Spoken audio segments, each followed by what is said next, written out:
Cordial saludo, tutor y compañeros. Mi nombre es Álvaro Gómez Moreno de la ciudad de Ibagué, Tolima.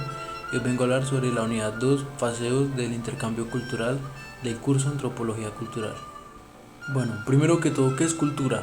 La cultura es aquello que tiene un significado para cada persona, para nuestra vida. Por ejemplo, esta imagen que vemos aquí representa las diversas culturas que hay alrededor del mundo, ya que no es una, sino hay muchas, las cuales se identifican por su esencia, como su palabra lo dice, por su cultura que va de generación en generación y va avanzando. ¿Qué hace una cultura?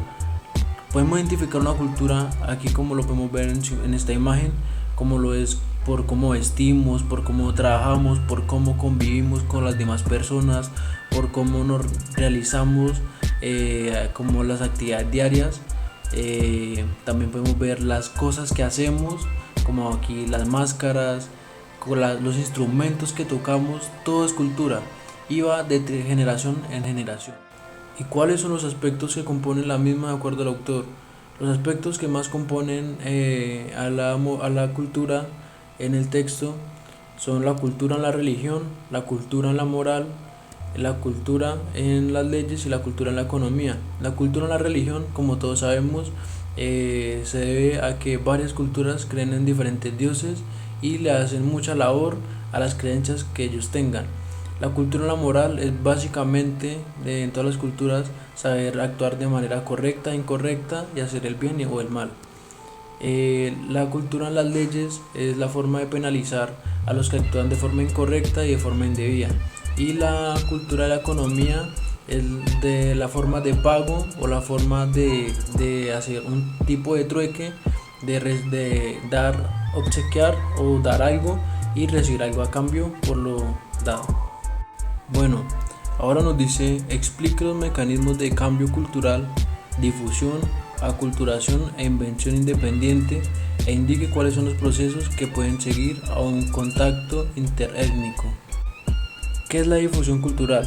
La difusión cultural es básicamente la influencia que tiene una cultura sobre otras. Por ejemplo, aquí yo puse este mapita porque yo quiero poner el ejemplo de nuestro país colombiano, en la cual cuando los españoles llegaron aquí al territorio colombiano, llegaron a imponer su cultura, a imponer su idioma, a imponer todo lo que ellos hacían en su país.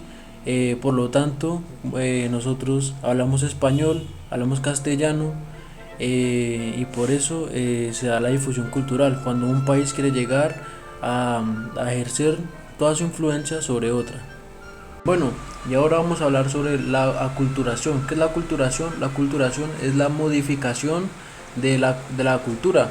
Básicamente es cuando una cultura se elimina o se modifica por tener el contacto con otras culturas, por lo tanto como que se apegan muchas cosas de ellos y se modifica la cultura en la que estaba, o simplemente se elimina o se adapta a ella.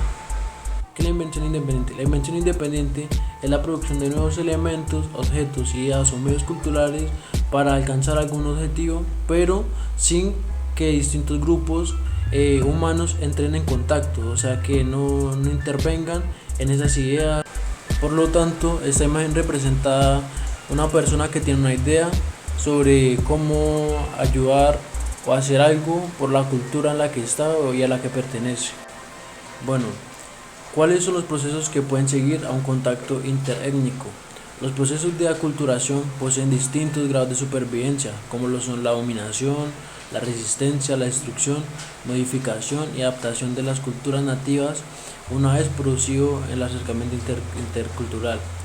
Bueno, entonces en un caso de un contacto interétnico, lo que puede suceder es la destrucción de la cultura, o enfrentamiento, pues a través de enfrentamientos, la supervivencia, que esto conlleva la destrucción, ya que pues las distintas culturas se enfrentarían para mantenerse vivas.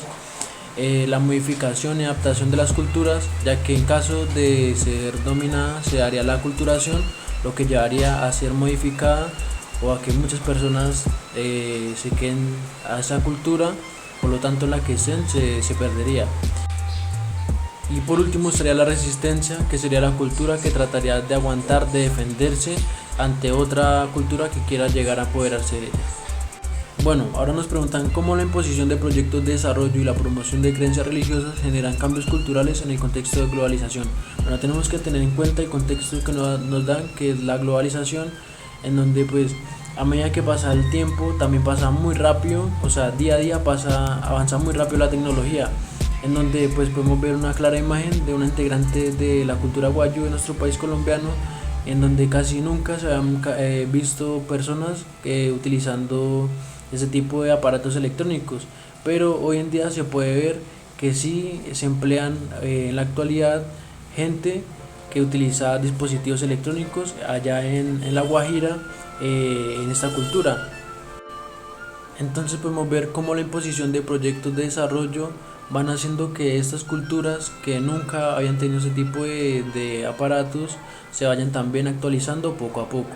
Ahora, en la parte religiosa podemos ver que esta cultura guayú crean en muchos dioses, como lo está Maleigua, que es el dios creador de los guayú; Polugui, que representa a la diosa de la sequía y los vientos; Huya, esposo de Polugui; Guanulú, manifiesta el mal de la enfermedad o la muerte; y Palanacay, figura como dios del mar.